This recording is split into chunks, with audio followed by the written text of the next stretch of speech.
Hello students, I hope you all are doing well and I welcome you all on the platform of Integrate NEET JEE Foundation. So my dear students, today we are going to start our new chapter of chemistry, which is some basic concepts of chemistry.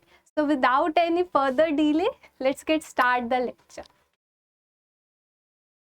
See, this is our chapter. One important thing that you have to keep in your mind is that this chapter is going to be the basic of your chemistry. So if your basic is strong, then you will be able to solve all the numerical portion of chemistry. So without any further delay, let's get dive into the lecture. First, we will see the table of contents and we see how we are going to cover this chapter. Firstly, we will see the introduction part and then the classification of matter, properties of matter, laws of chemical combination, which is further divided into another laws. We will see it. Okay, now let's begin. So in our earlier classes, we have studied what is matter. So anything that occupies spaces and have mass is known as matter. Like anything that has mass, wait for a moment.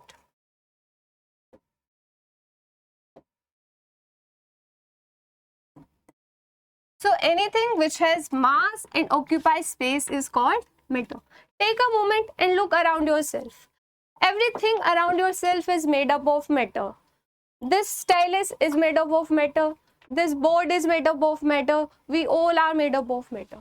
So we have examples, that is pencil, that is example of matter, chair, table, water, oil, coffee and fragrance.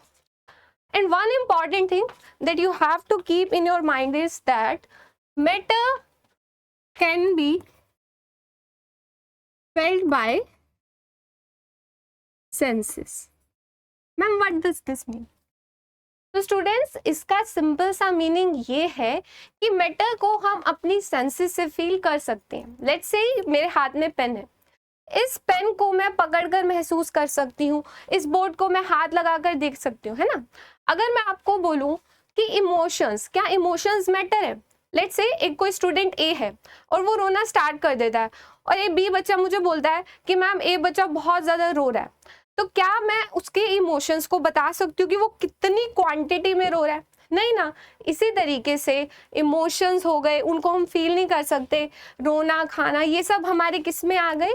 ये हमारे आ गए non matter में, यानी कि वो matter का part नहीं होंगे. खाना मैटर होगा बट कितनी क्वांटिटी खाई है वो हम डिफाइन कर सकते हैं ना. भूख हमें लगी है वो हम नहीं बता सकते. ठीक है, चलो अब आगे देखते हैं क्लासिफिकेशन. फर्स्ट इज क्लासिफिकेशन को हम दो तरीके से देख सकते हैं. फर्स्ट रहेगा physical classification and the second one is going to be your chemical classification. See physical classification में हम बेसिकली ये देखेंगे कि किन स्टेट्स के बेसिस पर हम मैटर को क्लासिफाई करते हैं. एंड केमिकल क्लासिफिकेशन में हम ये देखेंगे कि किस तरीके से केमिकल कंपोजिशन के बेसिस पर मैटर हमारे क्लासिफाई होते हैं. सो फिजिकल क्लासिफिकेशन में हमें पता है that matter exist in any of three forms. और थ्री फॉर्म्स कौन कौन सी हैं? First is your solid, the second one is liquid and the third one is going to be your gaseous states. Basically इसमें हम states की बात कर रहे हैं. ठीक है, ये चीज आपको ध्यान रखनी है. दो और स्टेट्स भी पता है हमें, जैसे कि एक होती है बोन्स आइंस्टीन, वो भी एग्जिस्ट करती है, प्लाज्मा भी एग्जिस्ट करती है, बट वो हमें अभी डिस्कस नहीं करनी है. हमारा मेन फोकस इन तीन पर रहेगा. तो सॉलिड स्टेट की बात करते हैं. तो सॉलिड स्टेट में जैसे आप देख पा रहे हो, यहाँ पर जो पार्टिकल्स हैं वो एक दूसरे के पास पास है, विच मीन्स कि intermolecular forces of attraction between solid is very very strong. जैसे कि यहाँ पर देखो, ये एक मॉलिक्यूल है, ये दूसरा उसके साथ अटैच्ड है, स्पेस बहुत कम है. यानी कि लेट्स से अगर इस मॉलिक्यूल को बोला जाए, इस पार्टिकल को बोला जाए कि क्या ये अपनी मीन पोजीशन के ऊपर वाइब्रेट कर सकता है? बिल्कुल कर सकता है, लेकिन ये रोटेट नहीं कर पाएगा. ठीक है, ये सिर्फ वाइब्रेट कर सकता है इस तरीके से. ठीक है, लेकिन ये इस तरीके से ऐसे वाइब्रेट कर सकता है, ऐसे वाइब्रेट कर सकता है, बट इसे बोला जाए कि इसके साथ इसे धक्का मारो, ये वो काम नहीं कर पाएगा. क्यों? क्योंकि स्पेस ही नहीं है, आगे मूव ही नहीं कर पाएगा. लेकिन अगर हम बात करते हैं लिक्विड की, तो लिक्विड के अंदर हमें पता है कि स्पेस होता है ना, पार्टिकल्स रोटेट कर सकते हैं। एंड गैसियस में तो सबसे ज्यादा लार्ज अमाउंट में हमारा स्पेस प्रेजेंट होता है, एंड गैसेस में particles are free to move. अब नेक्स्ट देखते हैं properties of solid, liquid and gas. In our earlier classes we have studied about the properties. First is going to be your volume. So solid में volume क्या होती है? It is definite. Let's take an example of this bottle. ठीक है, अगर मैं इसके अंदर water fill कर रही हूँ, which means कि कितनी quantity में water आया मैं ये बता सकती हूँ, है ना। अब यहाँ पर क्या चीज आपको एक नोटिस करनी है, वो ये है कि ये जो बॉटल था, ठीक है, इसकी जो वॉल्यूम थी that is definite, which means जो सॉलिड की जो वॉल्यूम होती है वो क्या होती है, डेफिनेट होती है। ठीक है, अब इस वाटर बॉटल के अंदर 1 लीटर वाटर था, अगर मैं उसी को लेट्स से मैंने एक बाउल लिया इस तरीके से, ठीक है, उसके अंदर मैंने 1 लीटर वाटर डाला, ठीक है, और एक क्या थी, एक हमने वाटर बॉटल ली थी, इस तरीके से हम ले लेते हैं। ठीक है, अब देखो यहाँ पर 1 लीटर है, यहाँ पर भी 1 लीटर है, बट हमें पता है कि जो हमारा वॉल्यूम होता है वो हमारे लिक्विड के लिए डेफिनेट नहीं होता है ना, क्योंकि यहाँ पर लिक्विड ने किसकी शेप ले ली है, बॉल की शेप ले ली है, यहाँ पर किसकी शेप ले लिया है, हमारे सिंपल से बॉटल की, है ना। तो यहाँ हम बोल सकते हैं कि जो हमारा वॉल्यूम होता है वो हमारा सॉलिड के लिए डेफिनेट होता है, लिक्विड के लिए डेफिनेट होता है। अब शेप की बात आई है तो शेप भी हम साथ साथ देख लेते हैं कि सॉलिड की जो शेप रहती है वो डेफिनेट रहती है, लेकिन लिक्विड की क्या रहती है, इनडेफिनेट रहती है। जैसे अभी आपको बताया कि 1 लीटर तो 1 लीटर ही रहेगा, but it can occupy the volume 1 litre, but इसमें सिंपली थिंग क्या रहेगी जो मेन नोटिस करने वाली है कि हमारी ये शेप क्या होती है, शेप इनडेफिनेट होती है। ठीक है, तो जिसमें हम पोर करेंगे उसकी शेप को ये ऑक्यूपाई कर लेते हैं। नेक्स्ट है गैस। गैस में भी हमें पता है गैस की शेप इनडेफिनेट होती है, और उसके बाद इसकी जो वॉल्यूम होती है वो भी इनडेफिनेट होती है। Now see the next point is going to be your intermolecular forces of attractions. Solids में क्या होते हैं, वेरी वेरी हाई होते हैं, उसके बाद लिक्विड्स में मॉडरेट लेवल के होते हैं, एंड गैसेस में नेग्लिजिबल होते हैं। एक बार के लिए हम पीछे की स्लाइड को देखते हैं। देखो यहाँ पर ही हमने देखा था कि जो हमारा मॉलिक्यूलर फोर्सेस ऑफ अट्रैक्शंस थे सॉलिड के अंदर काफी ज्यादा स्ट्रॉन्ग थे, लिक्विड में स्पेस आ गया था, एंड गैसेस में ज्यादा अमाउंट में हमारा क्या प्रेजेंट था, स्पेस प्रेजेंट था। ठीक है, now see next is going to be compressibility. Solid क्या होते हैं, कंप्रेसिबल होते हैं, नहीं होते। सपोज करो ये पेन है, सॉलिड है, अगर मैं इसको कंप्रेस करना चाहूँ क्या मैं कर पाऊंगी, नहीं। अगर मैं ज्यादा अमाउंट में इसके ऊपर प्रेशर लगाती हूँ तो क्या होगा, ये टूट जाएगा, राइट।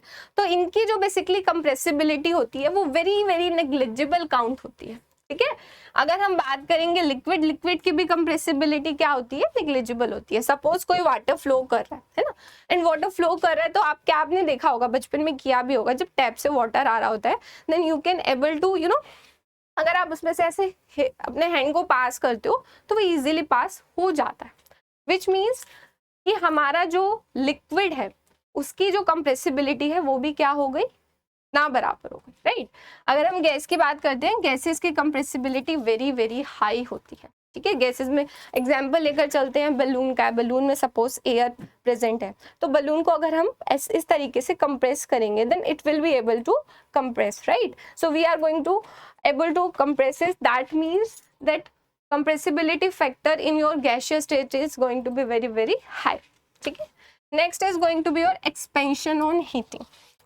अब सॉलिड के अंदर अगर हम उन्हें एक्सपेंड करना ट्राई करें, सपोज मैंने एक मेटल की रोड ली, ठीक है, मैंने यहाँ से उसे हीट दी, अब ये इतना ज्यादा अमाउंट में हीट नहीं होता। ठीक है, एक अब सपोज करो कि मैंने थोड़ा सा हीट दिया तो लेट से इतना जो मेरा पार्ट रहेगा वो थोड़ा सा ही क्या होगा, एक्सपेंड हो पाएगा, इतने जल्दी ये एक्सपेंड नहीं हो पाते हैं। तो इसीलिए हमारा जो सॉलिड्स होते हैं उनका जो एक्सपेंशन होता है हीटिंग पे that is very very low. ठीक है, इसी तरीके से लिक्विड की बात करते हैं। सपोज मैंने लिक्विड लिया एंड लिक्विड को अगर हीट हम दे रहे हैं तो वो क्या होता है, इवेपोरेट हो जाता है, यानी वेपराइज हो जाएगा। और वो किसके लिए होगा वो भी हमें देखना पड़ेगा कि अगर हमारा वॉलेटाइल कंपाउंड ले रहे हैं हम, या फिर लिक्विड ले रहे हैं या नॉन वॉलेटाइल लिक्विड ले रहे हैं। ओके, बट हम गैस की बात करते हैं, देन गैस हमारी क्या होती है, अगर उन्हें एक्सपेंड किया जाए, टेम्परेचर बढ़ा दिया जाए, तो वो पूरे सपोज करो इतनी सी गैस है एंड मैंने टेम्परेचर इंक्रीज कर दिया तो वो पूरे क्या करेगी, रूम में फैल जाएगी। रीजन यहाँ पर एक सिंपल सा है, kinetic energy that is your directly proportional to temperature. And kinetic energy से हम यहाँ पर ये बता सकते हैं, सॉरी, मोशन, राइट। सॉलिड में जो काइनेटिक एनर्जी होती है कम होती है, लिक्विड में थोड़ी ज्यादा होती है, एंड गैसियस स्टेट में क्या होती है, हाई अमाउंट में होती है। हमारे पार्टिकल्स इजीली क्या कर सकते हैं, मूव कर सकते हैं। दैट्स वाई अगर हम हीट करते हैं तो सॉलिड वेरी लिटिल एक्सपेंड होते हैं, liquids are also very less expandable, but we can say that gaseous are very high in expansion. Okay, next is going to be rigidity, right. अब solid की बात करें तो solid are very highly rigid, ठीक है। इनके अंदर again वही आया, स्ट्रॉन्ग फोर्सेस ऑफ अट्रैक्शन होते हैं जिसकी वजह से इनका जो नेचर होता है रिजिड होता है। लिक्विड का नॉन रिजिड होता है, सिमिलरली गैसियस का भी नॉन रिजिड होता है। सॉलिड फ्लूइडिटी नहीं कर सकते, फ्लो नहीं कर सकते, राइट। लिक्विड वाटर फ्लो कर सकता है, सिंपल सा एग्जाम्पल है। अब गैसियस की गैसियस भी हमारी क्या कर सकती है, फ्लो कर सकती है। चलिए नेक्स्ट देखते हैं। Next is going to be your chemical classification. Basically matter दो पार्ट में होता है, फिजिकल क्लासिफिकेशन जिसे हमने कवर कर लिया है, that solids, liquids and gaseous state, right. The next one is your chemical classification. Chemical classification में भी फर्दर हम क्या देखते हैं, एक तो ये मिक्सचर में डिवाइड है, and the second one is going to be your pure substances. Pure substance का सिंपल सा मीनिंग क्या है, दैट हम यहाँ सिंपली लिख सकते हैं, it will contain single substance, okay। Suppose करो एग्जाम्पल लेते हैं, लेट्स से ये सोडियम का हमने एक एटम लिया, राइट। अब एक एटम के अंदर बहुत सारे पार्टिकल्स प्रेजेंट होंगे, तो वो सारे के सारे पार्टिकल्स बेसिकली किसके होंगे, सारे के सारे ये सब पार्टिकल्स हमारे सोडियम के होंगे, राइट। तो बेसिकली प्योर सब्सटेंसेस को भी आगे फर्दर डिवाइड किया गया है, किसमें, एक होते हैं हमारे एलिमेंट्स में, राइट। एंड एलिमेंट्स आगे फर्दर किस में डिवाइड है, metal, second is going to be your non metal, and the third one is your alone, right। And the next one is your mixture, and we all know that mixture is further divided into homogeneous mixture and heterogeneous mixture. So homogeneous mixtures are those mixture in which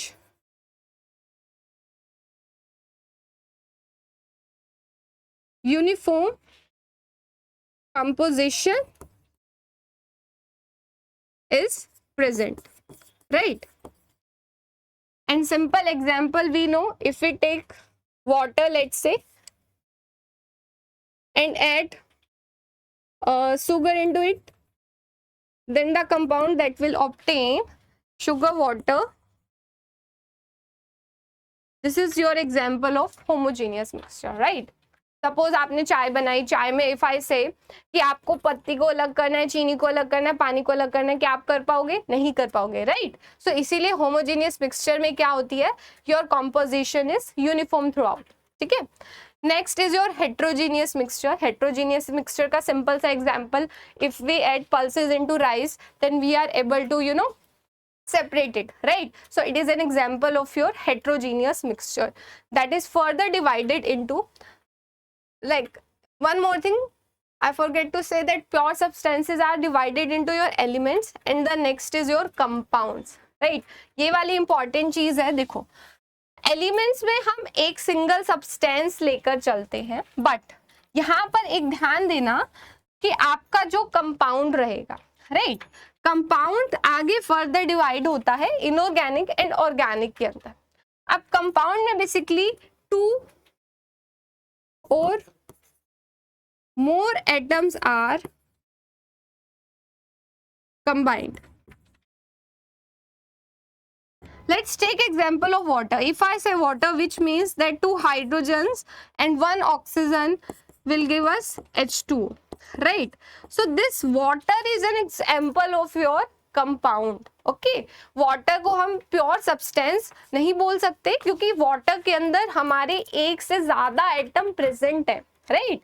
So this is an example of your compound that is further divided into your inorganic substances and organic substances, or I would say inorganic compounds or your organic compounds. So inorganic and organic में basically हम किसके study करते हैं? Organic में carbon and hydrogen से जो हमारे compounds बनते हैं उनकी हम डिस्कशन करते हैं, एंड इनऑर्गेनिक के अंदर rather than your carbon and hydrogen, for example phosphorus, nitrogen, oxygen, these are going to be studied under your inorganic substances. Okay, with this your chemical classification of matter is completed. Now let's move to the further topic, which is laws of chemical composition.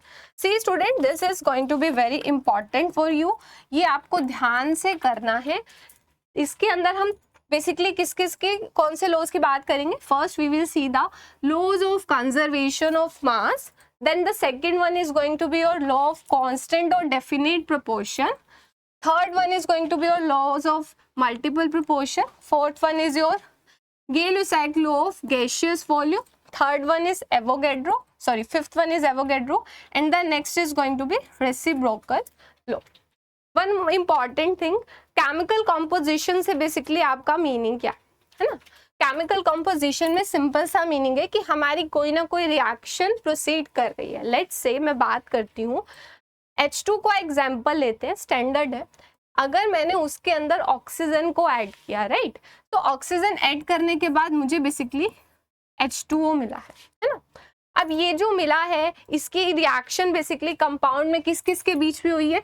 एक हमारी हुई है hydrogen के बीच, और दूसरा कौन सा है, ऑक्सीजन. और hydrogen is molecule, right, atom नहीं. यहाँ पर मैंने बोला हाइड्रोजन मॉलिक्यूल की रिएक्शन हमने किसके साथ करवाई है, ऑक्सीजन एटम के साथ, and we will get the compound H2O.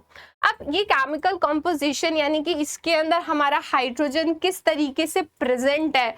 यानी अगर सपोज करो कि अगर मैंने आपको बोला है वॉल्यूम के अंदर, तो समझ आता है ना कि लेट्स से मैंने 50 ml वाटर लिया. अब उस 50 ml वाटर के अंदर कितना अमाउंट ऑफ हाइड्रोजन एंड कितना अमाउंट ऑफ ऑक्सीजन प्रेजेंट है, वो हमें कैसे पता लगेगा, कंपोजिशन किस तरीके से होगी, वो सब हम इन लॉज के बेसिस पर देखेंगे. तो first is your laws of conservation of mass. This is very easy and we all are familiar with this law. This law is given by Levisseur. Levisseur ने आपको लो दिया था, तो इन्हें हम क्या बोलते हैं, फादर ऑफ केमिस्ट्री भी बोलते हैं, right. So laws of conservation of mass that says that mass can neither be created nor be destroyed. यानी मास को ना तो हम क्रिएट कर सकते हैं ना ही डिस्ट्रॉय कर सकते हैं, है ना. तो सिंपल सा हम बोलेंगे that in physical and chemical changes mass can neither be created nor be destroyed. Now कई क्वेश्चंस बच्चों के मन में यहाँ पर आ सकते हैं, ma'am what is the meaning of physical and chemical changes. So students, physical changes में बेसिकली क्या होता है, आपकी जो स्टेट होती है, right. Let me take an another slide and I will explain it. So physical change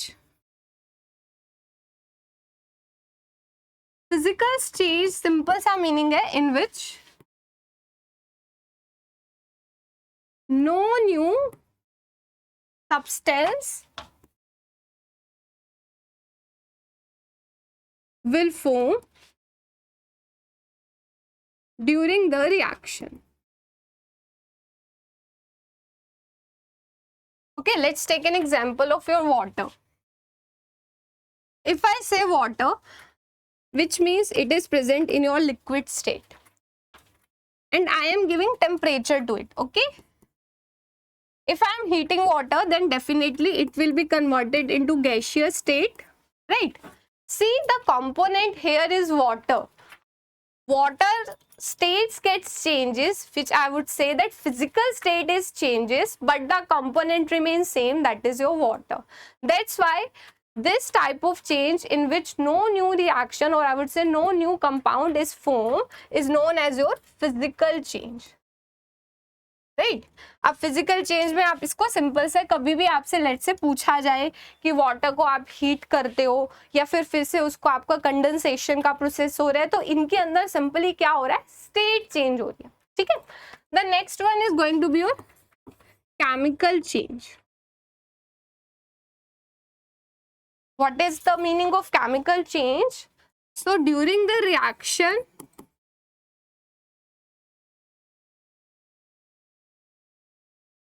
new compound, or I would say new product, okay, new product will form.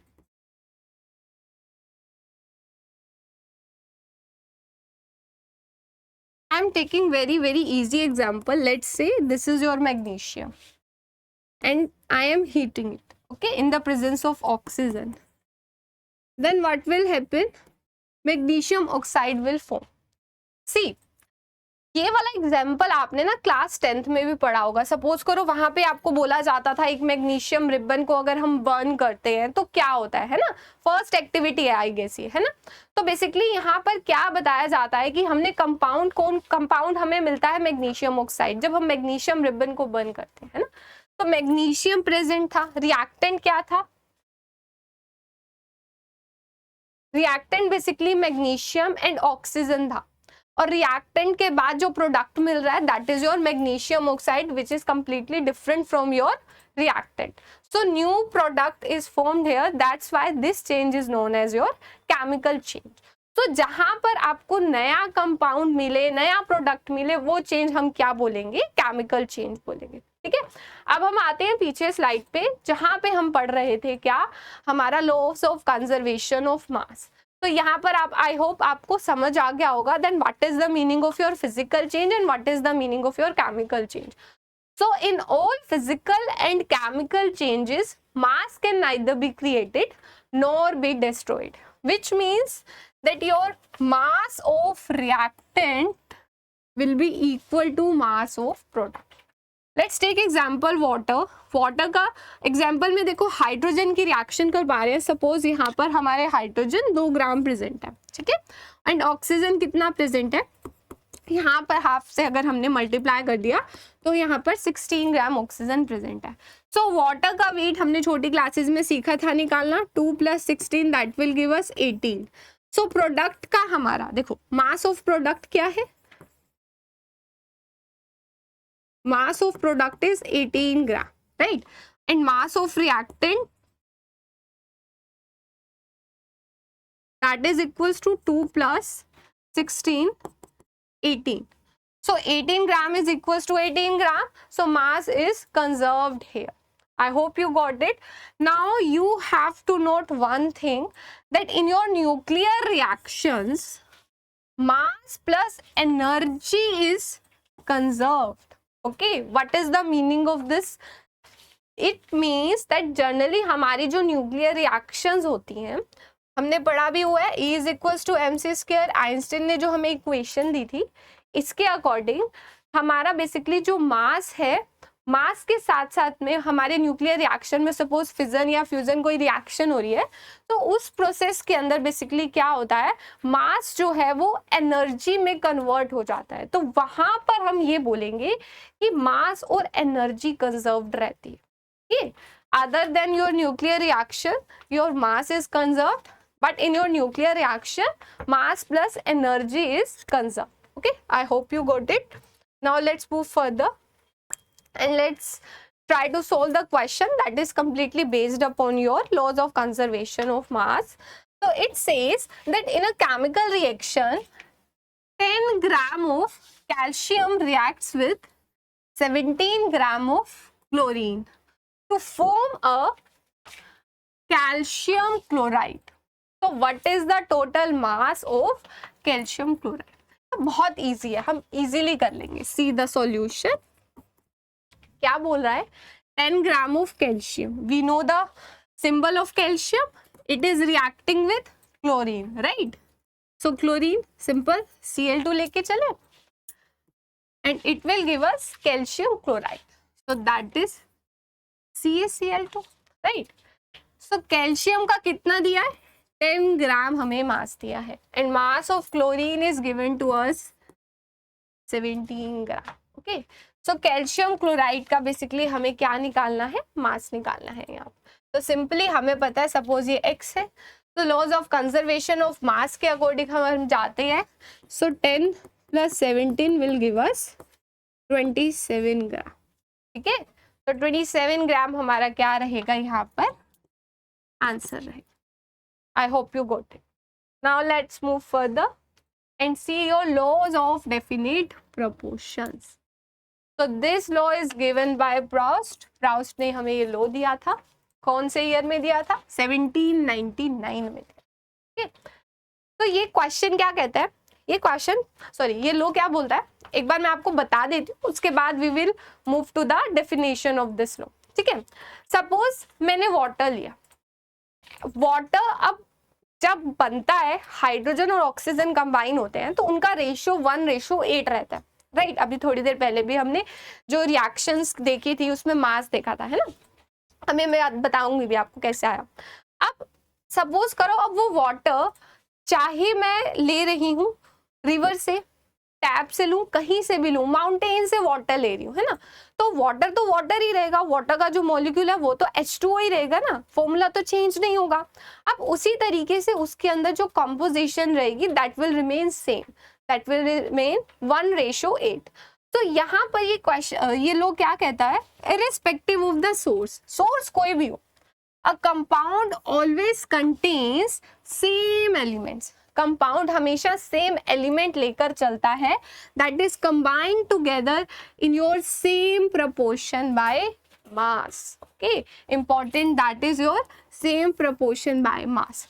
मास का जो प्रपोर्शन रहता है वो सेम रहता है। Example बताया ही अब आपको थोड़ी देर पहले, H2 सपोज ऑक्सीजन के साथ कंबाइन कर रहा है, H2O देगा, है ना।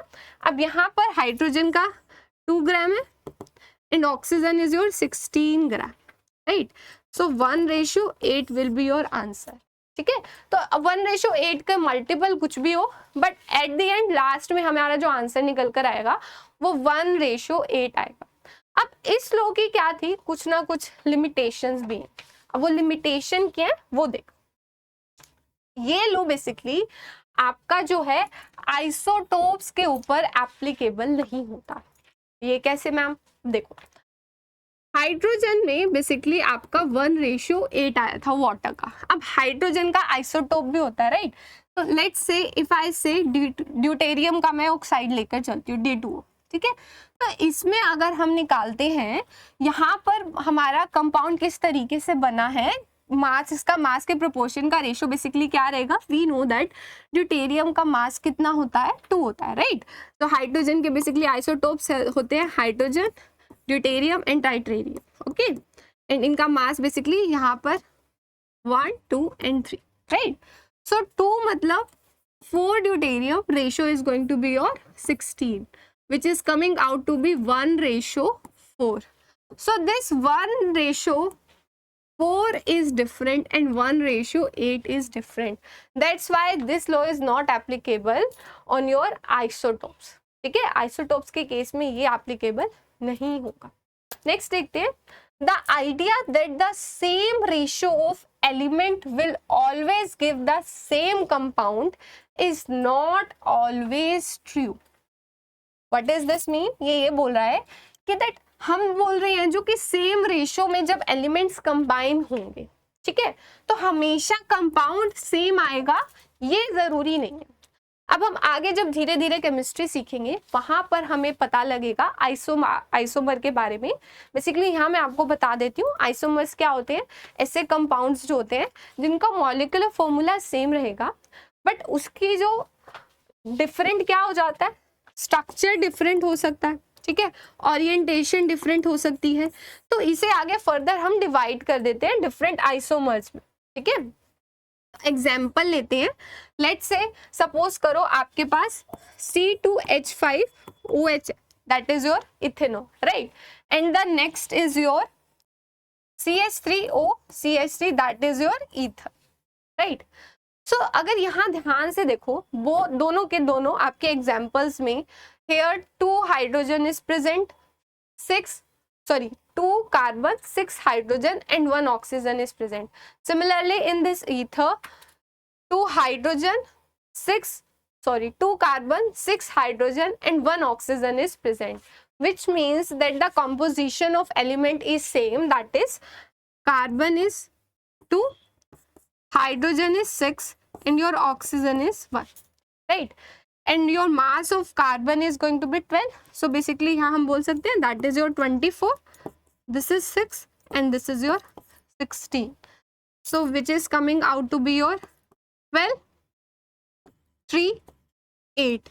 It means 12:3:8. सपोज आपको कोई क्वेश्चन दिया, उसमें आपको इस तरीके का कोई कंपाउंड दे दिया और उसमें बोला 12:3:8 आपका, ठीक है, आपके जो एलिमेंट्स हैं वो आपस में कंबाइन करके कोई फॉर्मूला बना रहे हैं. अब वो फॉर्मूला तो भाई दोनों ही हो सकते हैं, आइसोमर है ना, तो स्ट्रक्चरल आइसोमर है, सॉरी यहाँ पर ये फंक्शनल आइसोमर्स हैं. फंक्शनल क्यों है? क्यों देखो OH है आपका, बेसिकली क्या है, एल्कोहल है, राइट, एंड ये ईथर है. दोनों में क्या डिफरेंस है फंक्शनल ग्रुप का? One is your OH, the second is your ether. OH basically क्या होता है, एल्कोहल होता है, and ether is represented by this O, which means ROR, and both are different. So these are functional isomers. तो यहाँ पर example में यही लिखा हुआ है that carbon, hydrogen and oxygen can combine in the ratio of your 12:3:8, as I told you. So they can form either your ethanol and diethyl ether. So both having same molecular formula but different functional group. That's why they are known as your functional isomers. So depending on the condition used in the experiments, this is completely depend upon the type of condition that is taken on your experiment. So I hope you got it कि कहाँ कहाँ पर ये वाला जो law है वो हम apply नहीं कर सकते. Now let's move further and see your question. So question is, in experiment 2.4 gram of iron oxide on reduction with hydrogen yields 1.6 gram of iron. In another experiment, 2.9 gram of iron oxide gives 2.03 gram of iron on reduction with hydrogen. Show that the above data illustrate the laws of constant proportion. तो first experiment, यही solution देखते हैं. देखो experiment first में हम बात करते हैं, ठीक है. यहाँ पर हमें आयरन ऑक्साइड का मास दिया हुआ है. So I will write it as mass of Fu, that is 2.4 gram, right? And after reduction, mass of iron is 1.68 gram. So what is going to be your mass of oxygen? Mass of oxygen is coming out to be 2.4 minus 1.68. That is 0.72 gram.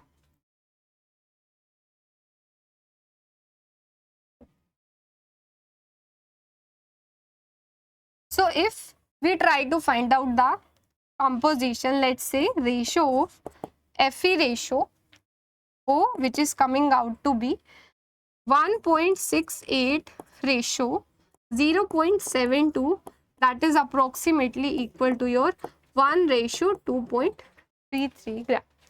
Now see in another experiment, that is your experiment number 2, in which mass of iron oxide is given us, that is 2.9 gram, okay, and your mass of iron is 2.03 gram, right?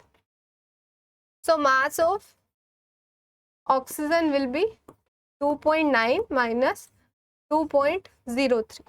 That is coming out to be your 7,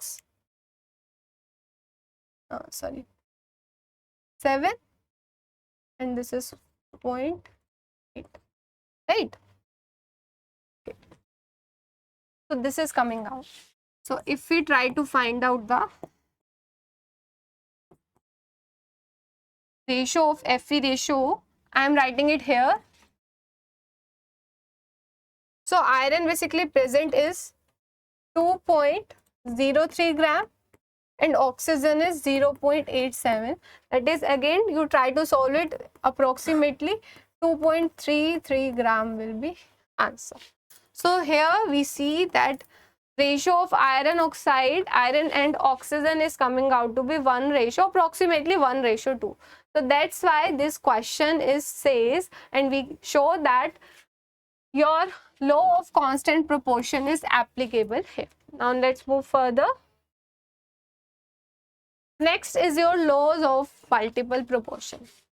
Laws of multiple proportion is given to you by John Dalton. Dalton atomic theory भी जिसकी हम पढ़ते हैं, आगे discuss करेंगे. ये लो क्या कहता है?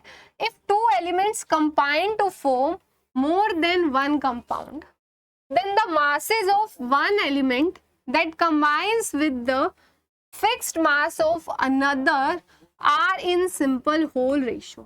मैम समझ नहीं आया, चलो ठीक है समझाते हैं. ये सिंपल सा ये बोल रहा है, सपोज करो अगर हाइड्रोजन और ऑक्सीजन को मैंने कंबाइन किया, ठीक है, हाइड्रोजन और ऑक्सीजन को कंबाइन करने से मुझे एक मिला वाटर का कंपाउंड, ठीक है. अब यहाँ पर अगर मैं आपसे पूछूं कि यहाँ पर हाइड्रोजन का मास बेसिकली क्या है, एक का मास फिक्स रखना है, ठीक है. अब बताती हूँ, पहले देखो, दूसरा मैंने क्या लिया, हाइड्रोजन और ऑक्सीजन की ही रिएक्शन कराई और वहां से मुझे दूसरा जो प्रोडक्ट मिला that is your hydrogen peroxide, ठीक है. So in this we will get water and this here we will get your hydrogen peroxide. अब उसने बोला है कि देखो जब दो आपके एलिमेंट्स कंबाइन करके दो डिफरेंट कंपाउंड बना रहे हैं, ठीक है, दो डिफरेंट कंपाउंड मिल गए. अब इनमें हमें क्या करना है, एक एलिमेंट का जो मास है वो फिक्स लेके चलना है. सी हाइड्रोजन दोनों जगह सेम है ना, तो यहाँ पे क्या करें, हम बोल देंगे मैम यहाँ पर 2 ग्राम, रेशो कितना है 16, राइट. सो यहाँ भी 2 ग्राम, रेशो कितना है 32.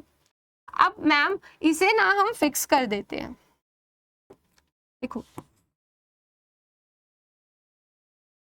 2 ग्राम है, यहाँ पर भी हम क्या करते हैं, देखो यहाँ पर भी बेसिकली 2 ग्राम निकल कर आया. सो अगर इसे हमने फिक्स कर दिया तो यहाँ पर ऑक्सीजन का 16 एंड 32 ग्राम है. तो अगर मैं इसका रेशो निकालूं, this is coming out to be your 1:2, that is your whole number, और होल नंबर सिंपल रेशो. अब देखो, अब दोबारा पढ़ो ध्यान से. If 2 elements combine to form more than one compound, the masses of one element that combines with the fixed mass of the other are in simple whole number ratio. masses वाला ये था. I hope you got it. ठीक है, चलिए इसी के साथ साथ एक और एग्जाम्पल यहीं पे मैं बता देती हूँ आपको, एक और भी आप ले सकते हो. सपोज करो मैंने यहाँ पर कार्बन लिया, कार्बन ऑक्सीजन के साथ कंबाइन कर कार्बन मोनोऑक्साइड बना रहा है और कार्बन ऑक्सीजन के साथ ही कंबाइन कर कार्बन डाइऑक्साइड बना रहा है. यहाँ पर कार्बन की कॉम्पोजिशन सेम है, कार्बन का मास सेम रहेगा. देखो कार्बन का है 12:16 एंड यहाँ 12:32. तो हम बोल सकते हैं कि मैम यहाँ पर 12 gram of carbon is fixed. So 16 ratio again 32 क्या निकल कर आएगा 1:2. That is again your simple whole number ratio. Hope you got it. Now let's move further and see your law of reciprocal proportion. ठीक है, एक बार इसकी definition पढ़ते हैं, उसके बाद समझेंगे वो क्या है. The law states that when definite mass of all elements A combine with the two another elements B and C, A combined with two another element B and C to form a compound, right? Their combining masses are in same proportion or bear a simple ratio to the masses of B and C which combine with the constant mass of A. कुछ भी समझ नहीं आया? Okay, अब यहाँ पे ध्यान से देखो. ठीक है, सपोज करो मैंने क्या किया, यहाँ पर मैंने आपका एक लिया सल्फर, राइट. सल्फर एक कंबाइन कर रहा है हाइड्रोजन के साथ और एक कंबाइन कर रहा है ऑक्सीजन के साथ. सपोज हाइड्रोजन के साथ सल्फर कंबाइन कर कर H2S कंपाउंड बना रहा है. ठीक है, एंड ऑक्सीजन के साथ कंबाइन कर कर SO2 बना रहे। अब इनका मास देखो, मास क्या आएगा बेसिकली, सल्फर, यहाँ पर सल्फर का और हाइड्रोजन का मास बेसिकली क्या निकल कर आया मैम, वो निकल कर आता है 32:2, दैट इज 1 और I would say 16:1, right. And SO2 में sulphur and oxygen are combining, so they will give us 32 again ratio is 32, right? So here we will get 1:1, okay. अब हाइड्रोजन एंड ऑक्सीजन अगर ये दोनों आपस में क्या करें, कंबाइन करें, ये ऑक्सीजन, हाइड्रोजन और ऑक्सीजन कंबाइन कर कर H2O बनाते हैं, राइट। यहां देखना,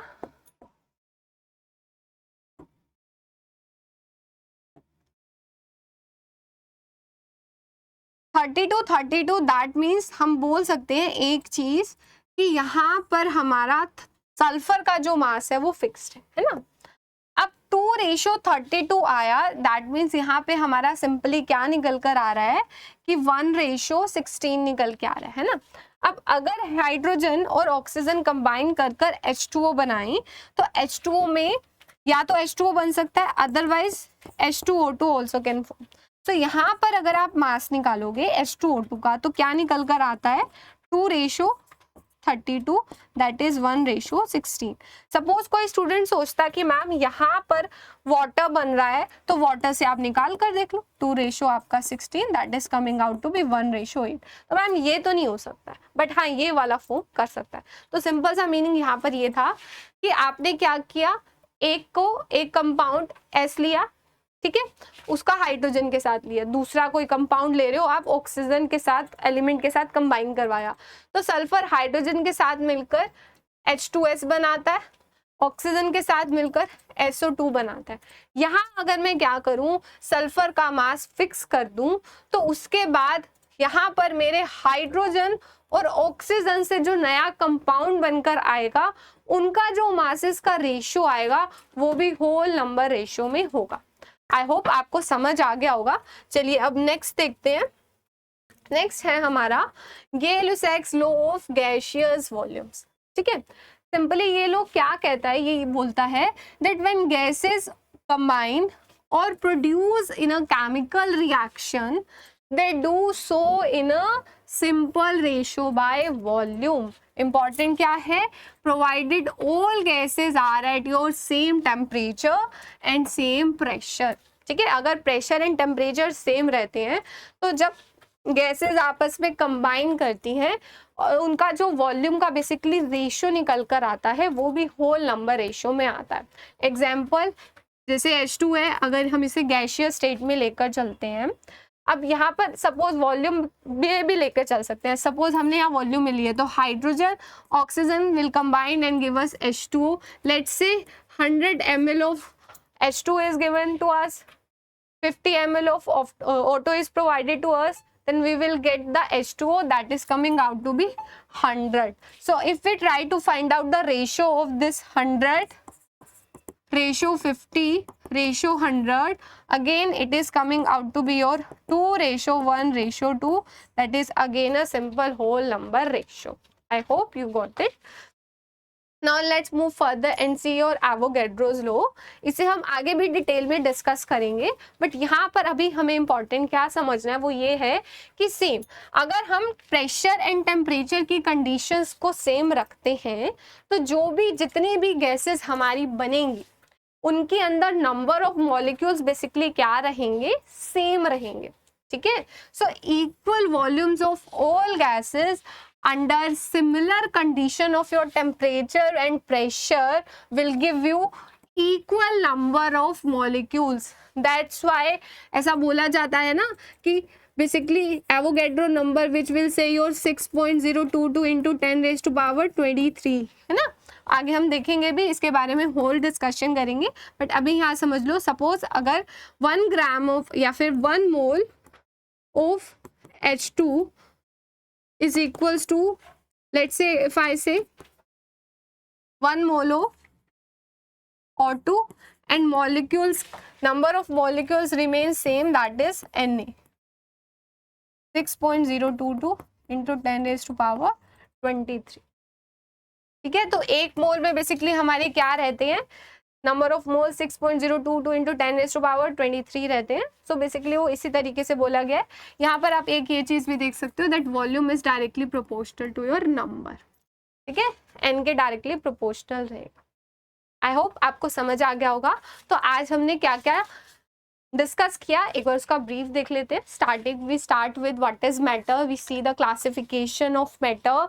सो in classification of matter we see that it is divided in physical classification and the second one is chemical classification.